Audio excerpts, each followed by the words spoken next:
Hello troll. सभी दोस्तों को मेरा नमस्कार।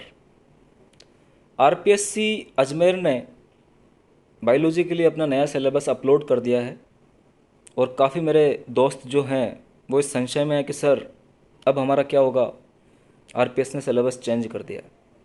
तो ऐसी कोई बात नहीं है, सिलेबस में ज़्यादा बदलाव नहीं हुआ है। कुछ टॉपिक्स को उठाकर निम्न स्तर पर डाल दिया गया और कुछ टॉपिक्स को उठाकर उच्च स्तर पर डाल दिया गया है। केवल कुछ टॉपिक्स के स्तरों को, लेवल्स को चेंज किया है आरपीएससी ने, बाकी टॉपिक्स हूबहू वैसे के वैसे ही हैं। फिर से मैं आप लोगों को एक ही बात कहना चाहता हूँ, चाहे टॉपिक्स का स्तर आरपीएससी ने कुछ भी किया हो, आप लोगों को उन टॉपिक्स की एबीसीडी बहुत अच्छे तरीके से आनी चाहिए। आप लोगों को बेसिक्स, उस टॉपिक्स की जो नींव है वो आप लोगों को कंठस्थ होनी चाहिए। तो आप लोगों का सिलेक्शन कोई नहीं रोक सकता। यानी सिलेक्शन के मूल में एक ही चीज़ है कि आप लोगों के जो कंसेप्ट है, बेसिक कंसेप्ट हर एक टॉपिक के, वो काफ़ी अच्छे होने चाहिए। आगे हम सिलेबस की चर्चा कर लेते हैं। Part first senior secondary level में जो पहली यूनिट है टैक्सोनॉमी, उसमें कोई बदलाव नहीं हुआ है। एज इट इज़ आप जिस तरीके से इस यूनिट को प्रिपेयर कर रहे हैं वैसे आप प्रिपेयर करते हुए चलिए, और मेरे चैनल की सहायता भी आप ले सकते हैं। मैंने ये यूनिट अपने चैनल पर पूरी करवा दी है। सेकंड यूनिट में भी कोई बदलाव नहीं हुआ है, structural organization in animals and plants, इसे भी आप मेरे चैनल से पूरा कर सकते हैं। साथ ही वहाँ पर एमसीक्यूएस मल्टीपल चॉइस क्वेश्चंस भी मैंने प्रैक्टिस करवाए हैं, वो भी आप वहाँ से कर सकते हैं। नहीं तो आप 11th-12th की जो किताबें हमारे एनसीईआरटी की हिंदी मीडियम की किताबें हैं जो हमारे आरबीएससी में अब लागू हो गई है, वहाँ से इन्हें प्रिपेयर कर सकते हैं, जैसा कि मैंने अपने पिछले वीडियो में भी बताया था। प्लांट फिजियोलॉजी जो तीसरी यूनिट है, इसे यूजी लेवल से उठाकर सीनियर सेकेंडरी लेवल पर डाल दिया गया है। यानी जो सीनियर सेकेंडरी लेवल की हमारी प्लांट फिजियोलॉजी की यूनिट है 11th क्लास की बुक में आपको मिल जाएगी, वहीं से आपको इससे प्रिपेयर करना है।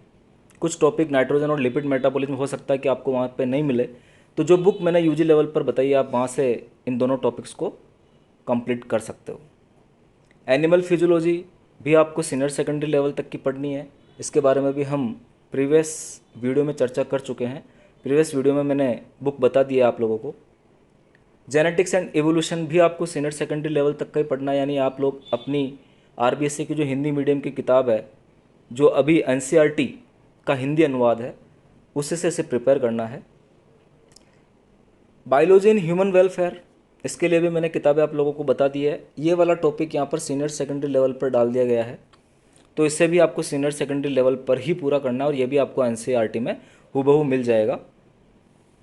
एनवायरमेंटल बायोलॉजी, ये भी आपको एनसीईआरटी की जो हिंदी मीडियम की किताब है वहीं से कंप्लीट करना है।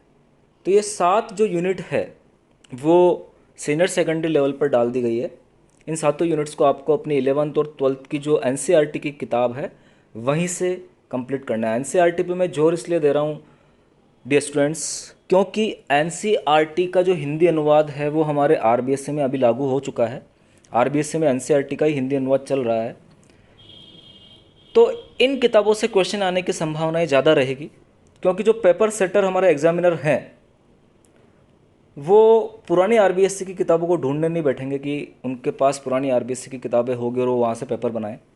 मोस्ट प्रोबेबली उनको इजीली एनसीईआरटी की जो हमारी किताबें हैं वो अवेलेबल हो जाएगी और वो वहीं से पेपर सेट करेंगे। मैं ऐसा नहीं कहता हूँ कि आप लोगों को आरबीएससी की ओल्ड किताबें पढ़ने की ज़रूरत नहीं है, काफ़ी अच्छी तरीके से उन्हें भी लिखा गया है। लेकिन जिन स्टूडेंट्स के पास वो किताबें हैं तो वो एनसीईआरटी के साथ साथ उन्हें भी पढ़ सकते हैं, और जिनके पास नहीं है उन्हें घबराने की ज़रूरत नहीं है। वो अपना पूरा फोकस एनसीईआरटी के ऊपर डाल दें और एनसीईआरटी की एक एक लाइन उन लोगों को कंठस्थ होनी चाहिए, एक एक डायग्राम उनको कंठस्थ होना चाहिए, तो उनका सिलेक्शन कोई नहीं रोक सकता। मेरा ऐसा मानना है, ये मैं मेरे पॉइंट ऑफ व्यू से बोल रहा हूँ। हो सकता है कि अलग अलग टीचर्स की अलग अलग धारणाएं हों। ग्रेजुएशन लेवल की आगे हम बात करते हैं, तो जो सेल स्ट्रक्चर और फंक्शन है इसे ग्रेजुएशन लेवल तक डाल दिया गया है। यानी आपको सेल बायोलॉजी ग्रेजुएशन लेवल तक की पढ़नी है तो इसके लिए आप बीएससी में चलने वाली कोई सी भी किताब ले सकते हैं। उसमें आपको सारे टॉपिक्स मिल जाएंगे। बीएससी में चलने वाली आप सीबीएच की किताब ले लीजिए या आरबीडी की ले लीजिए, क्योंकि ये किताबें आपको इजीली अवेलेबल हो जाएगी, इसलिए मैं बार बार सीबीएच और आरबीडी का नाम लेता हूँ। वहाँ से आप सेल बायोलॉजी को प्रिपेयर करेंगे, यानी सेल बायोलॉजी को प्रिपेयर करने के लिए आपको यूजी स्तर तक जाना पड़ेगा। सेल बायोलॉजी को आप लोग पीके गुप्ता जी की किताब से भी पूरा कर सकते हैं, जो कि रस्तोगी पब्लिकेशन से ये बुक आती है। मैं यहाँ पे किसी पर्टिकुलर पब्लिकेशन का ऐड नहीं कर रहा हूँ, ये किताब मैंने पढ़ी हुई है तो आप लोगों को बता रहा हूँ कि आप लोग सेल बायोलॉजी यहाँ से यूजी स्तर की कंप्लीट कर सकते हैं। आगे टेक्सोनोमी दे रखी है तो इसके बारे में भी प्रीवियस वीडियो में मैं बता चुका हूँ। 3rd नंबर का जो टॉपिक है सेलाइन features and classification of plants, ये यहाँ पर नया जोड़ दिया गया है। तो डियर स्टूडेंट्स, इसे आप ओल्ड आरबीएससी की जो किताब है 11th क्लास की जो किताब है उसमें लेसन नंबर 5 पादप जगत, वहाँ से आप इसे कंप्लीट कर सकते हैं। नहीं तो बीएससी की जो किताबें हैं बॉटनी की, वहाँ से आप इसे पूरा कर सकते हैं। यूनिट नंबर 3 मैं बता चुका हूँ प्रीवियस वीडियो में कि आपको कहाँ से कंप्लीट करनी है। हूबहू वैसा का वैसा ही है, यहाँ पर कोई चेंज नहीं। Structure reproduction and life cycle of the following, ये वाला टॉपिक आपको थोड़ा ध्यान देना है। Algae, fungi, bryophytes, pteridophytes, gymnosperm आप लोगों को अब यूजी स्तर तक तैयार करना है, यानी आप लोगों को यहाँ पर इनकी डिटेल स्टडी करनी पड़ेगी। और इस डिटेल स्टडी के लिए आप फिर से बीएससी की राजस्थान यूनिवर्सिटी में या एमडीएस यूनिवर्सिटी में या एमएलएसयू यूनिवर्सिटी में चलने वाली कोई भी बीएससी की किताब ले सकते हैं, चाहे वो किसी भी पब्लिकेशन की हो, सीबीएच की हो, आरबीडी की हो, आप ले सकते हैं और एक बुक उठाकर आप इस टॉपिक को वहाँ से कंप्लीट कर सकते हैं।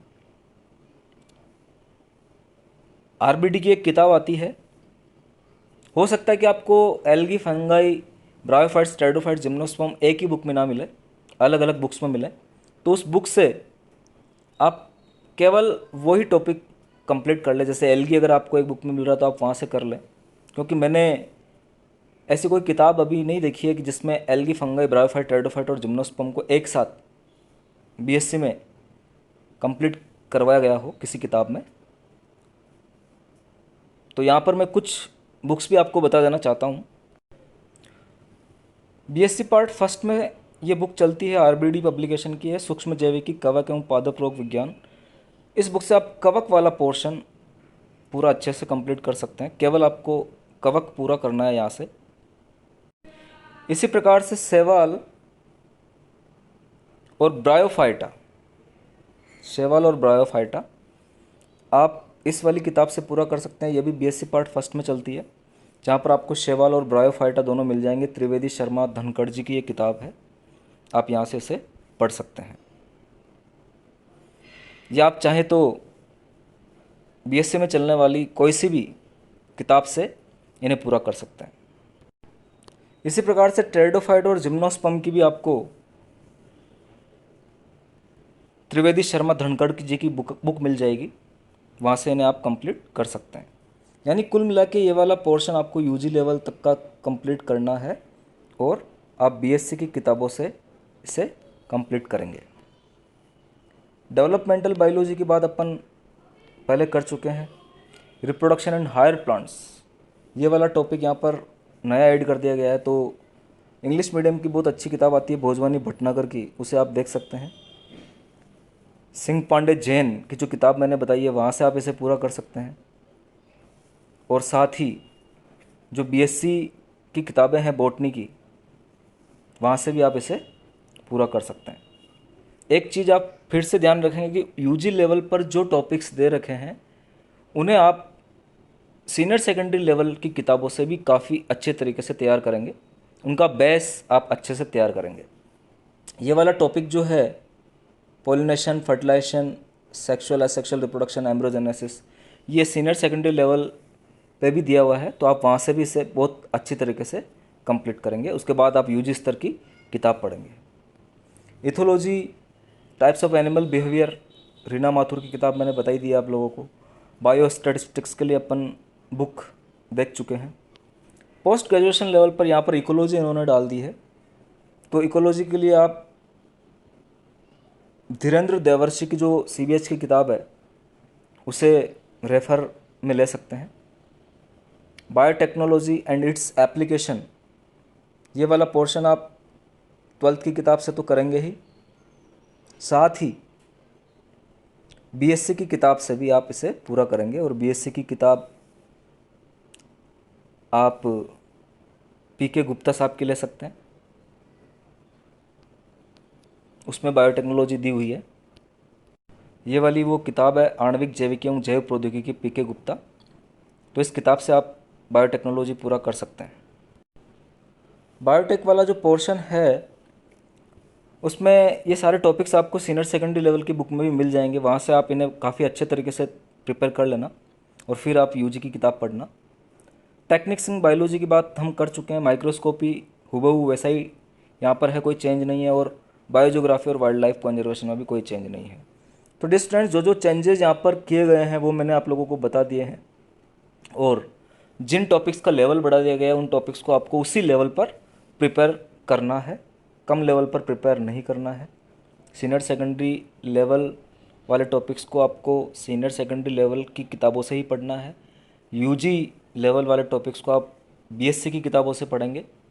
मैं फिर से एक बात क्लियर कर देना चाहता हूँ कि आपके पास BSc की चाहे कोई सी भी किताब हो, आप एक बुक रेफर में लेना और उसी बुक से उस टॉपिक को कवर करना। आप किताबों के चक्कर में ना पड़े, ज़्यादा किताबों के चक्कर में ना पड़े, केवल एक बुक से ही आपको पर्टिकुलर एक टॉपिक कवर करना है। क्वेश्चन प्रैक्टिस के लिए मैं आप लोगों को बोल देना चाहता हूँ कि किसी भी कोचिंग इंस्टीट्यूट के जो मॉक टेस्ट हैं या पेपर्स हैं या क्वेश्चन पेपर्स हैं, आप वहाँ से क्वेश्चन प्रैक्टिस कर सकते हैं। बाज़ार में नीट लेवल की बहुत सारी ऑब्जेक्टिव किताबें उपलब्ध हैं, वहाँ से उन टॉपिक्स के क्वेश्चन MCQ आप प्रैक्टिस कर सकते हैं। यूजी और पीजी लेवल की किताबों के ऊपर MCQs की काफ़ी कम किताबें लिखी गई है, तो उनके लिए मैं यही कहूँगा कि आप पर्टिकुलर टॉपिक को 1 बाय 1 पढ़ते हुए जाइए, और वहाँ से हर पेज से कितने MCQ बन सकते हैं वो आप स्वयं पेन कॉपी लेकर बना लीजिए, तो आपकी MCQ की प्रैक्टिस इस प्रकार से हो जाएगी। इस सिलेबस में लास्ट में जो पुराने सिलेबस में विभक्तिकरण किया गया था क्वेश्चनों का वो नहीं किया गया, यानी अब क्वेश्चन जो है वो कैसे भी आ सकते हैं कि कितने क्वेश्चन कौन से पोर्शन से आएंगे, ऐसा कोई यहाँ पर RPSC ने क्लासिफिकेशन नहीं किया है। मार्क्स 300 मार्क्स का आपका पेपर है, 150 प्रश्न आपके आएंगे। अब इन 150 प्रश्न में से पहले 120 प्रश्न बायोलॉजी के आते थे और 30 प्रश्न साइकोलॉजी के आते थे। तो अब हो सकता है कि साइकोलॉजी के प्रश्न कुछ कम आ जाए या कुछ ज़्यादा आ जाए, और बायोलॉजी का जो पोर्शन है वो ज़्यादा या कम हो सकता है, ज़्यादा या होएगा, कम तो हो नहीं सकता। तो आप लोगों को काफ़ी अच्छी तरीके से अपनी तैयारी करनी है, अपनी प्रिपरेशन करनी है। तो घबराने की कोई ज़रूरत नहीं है। आप जिस प्रकार से प्रिपरेशन कर रहे हैं उस प्रकार से अपनी प्रिपरेशन को सुचारू रखिए और अपनी तैयारी लगातार करते जाइए। सिलेक्शन का मूल मंत्र यही है कि आप लोगों के बेसिक्स जितने अच्छे होंगे, आप लोगों के सिलेक्शन के चांसेस उतने ही बढ़ जाएंगे। क्वेश्चन प्रैक्टिस आप ज़्यादा मात्रा में करें। जितनी आप MCQs मल्टीपल चॉइस क्वेश्चंस की बहुविकल्पी प्रश्नों की प्रैक्टिस करेंगे, आप लोगों के कंसेप्ट या आप लोगों की तैयारी और भी ज़्यादा स्ट्रॉन्ग होती चली जाएगी। तो आज के इस वीडियो में बस इतना ही। बहुत बहुत धन्यवाद।